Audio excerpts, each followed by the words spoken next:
How's it going, everybody? This podcast is brought to you by Rise Make Life Workout, a health, self-development and lifestyle platform building a passionate community of knowledge seekers, creative dreamers and future leaders. For details on the latest Rise event that will feature expert speakers in the field of self-development and growth, check out www.rise-workout.com. That's www.rise-workout.com. Enjoy the show.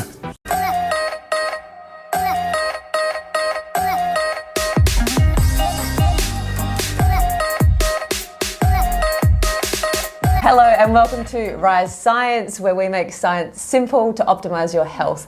My name's Shanae and today I'm joined by Dr. Shah and we're here to talk all things pre-workout. Yep, here we go. Awesome. So first of all, Dr. Shah, tell us, what is pre-workout? So pre-workout is a multi-ingredient supplement which is designed to be taken right before you work out. The idea is that they throw a bunch of ingredients in there that are thought to help improve exercise performance and the benefits from regular training. It will normally come in a powder form that you'll just mix with water and take right before. So what's, like you said, there's usually a lot of different ingredients in it. What are usually some of those, I guess, main ingredients that would go into a pre-workout? So the thing with pre-workouts is they differ heaps between brands. There was one study that I looked at where the average amount of ingredients in the top 100 pre-workouts on the market was around 18, plus or minus 9 ingredients. So there's they throw quite a lot in there, like the kitchen sink, basically.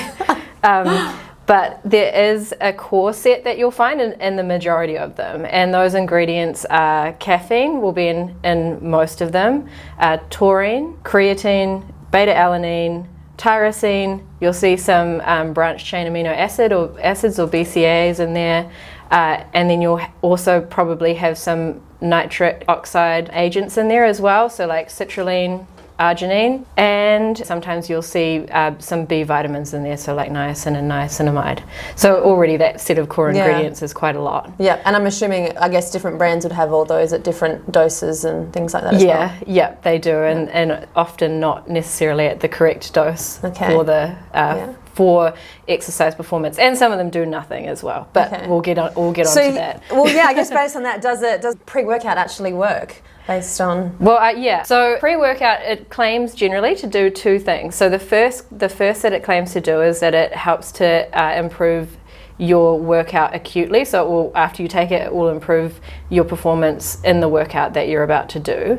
And then the second claim is that it's going to improve your gains from training regularly when you use it as alongside a training program as well. So if we look at that first claim, if we take a scenario where say you're a pre-workout and you're going to take it for the very first time, or you have pre-workout but it kind of is in your pantry and you don't take it very often or very regularly, you might take it once a week or it's very sporadic, then in that workout you are likely to feel subjectively better when you're exercising. It might also help to improve the volume of work that you're able to do during exercise. So you might be able to complete more reps than you would if you didn't take the pre-workout. Your time to exhaustion might increase depending on the type of exercise that you're doing. And then it can also help you to your reaction times to be faster and allow you to process information quicker. Yeah. So what do you think is in the pre-workout that's helping to have that effect? So I would say that predominantly the thing in the pre-workout that's mediating that effect is the caffeine. Okay. And I say that for a couple of reasons. The first is that the majority of pre-workouts do have caffeine in them. And of those ones that have caffeine, they actually have them at the right dose for it to be effective during exercise. And then the other ingredients in the pre-workouts of those core set that I listed before, the majority of those are not going to work unless you've loaded with them for a period of time. They don't have an acute one-off benefit. Like beta-alanine, for example, you have to load with that for a period of time for at least 2 weeks at the right dose for it to have any type of performance effect. Similarly with creatine, you have to load at an adequate dose it depends on the protocol you use, but you have to load with it for a period of time for it to then actually affect your performance. So if you're taking pre-workout sporadically and not regularly, then what you feel during the workout and any performance gain that you perceive is probably from the caffeine. Yeah.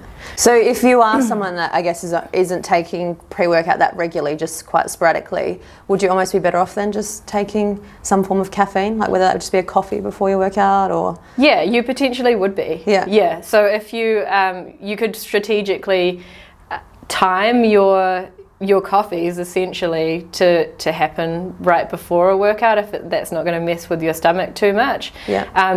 Coffee is kind of interesting because it's brewed, so you don't always know the dosing of caffeine is not always going to be super accurate, but it'll be for a double shot coffee that you get from like your barista, it'll probably be around 150 milligrams of caffeine.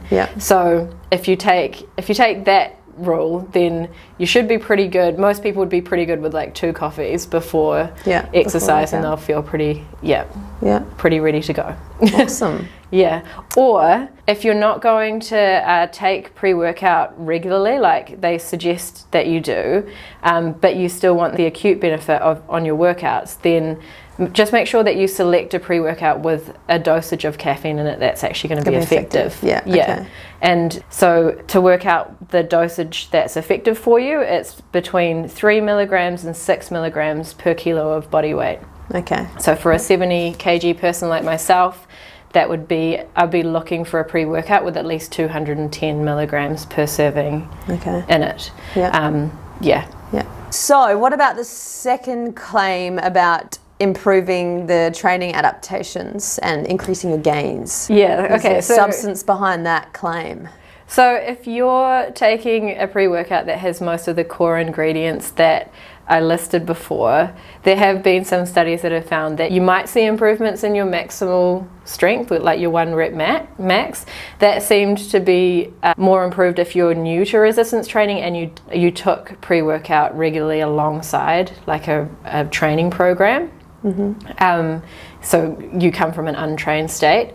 And then secondly, there is some evidence to suggest that if you take it regularly for a period of time with a training program, then you'll see changes in body composition as well. Over and above what you would if you didn't take the pre-workout alongside the training program at the same time. Awesome. So I guess based on all that, should I be taking pre-workout? Do I need to be taking it? You don't need to be taking it, no. You definitely don't need to be taking it. What if I still wanted to take it though? What should I be looking out for when I do purchase my pre-workout? Okay, so the first thing with selecting a pre-workout is make sure that it discloses all of the ingredients that it has in it and the amounts that it actually has. There are a few that have these proprietary blends on the thing, and they don't actually say how much of each of those ingredients are. So watch out for those. Look for one that actually just is transparent in what it has in it.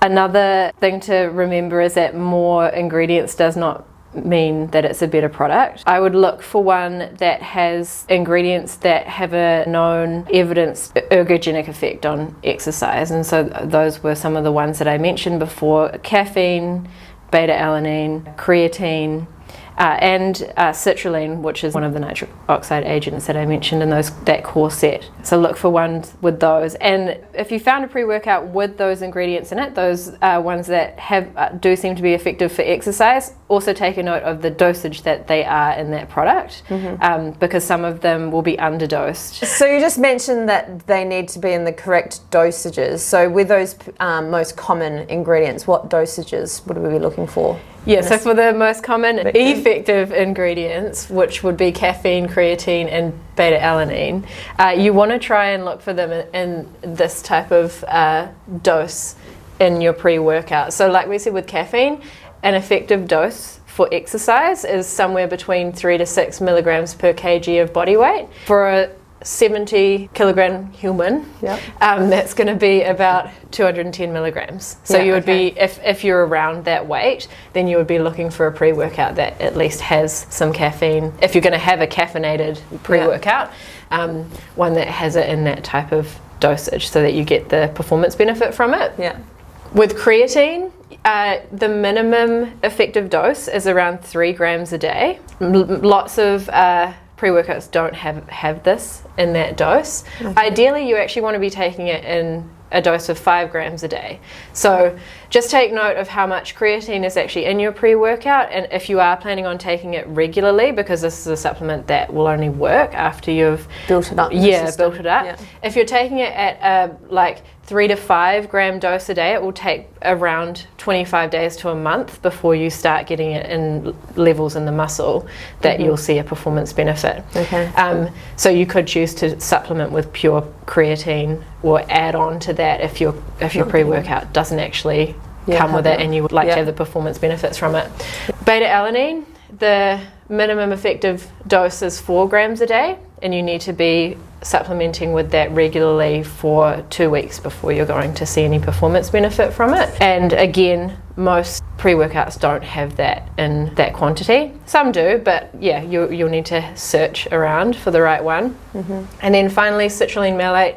Citrulline is often combined with this malate in pre-workout, and the minimum effective dose is 6 grams a day. And it seems that that's only going to be effective in improving exercise performance if you take it at least regularly for 7 days again. So yeah, looking at this, actually seeing how you're supposed to supplement with them kind of shows you why caffeine is probably the thing that gives you that lift initially if you're not taking pre-workout regularly, but especially if these are underdosed in the pre-workout to begin with. Yeah.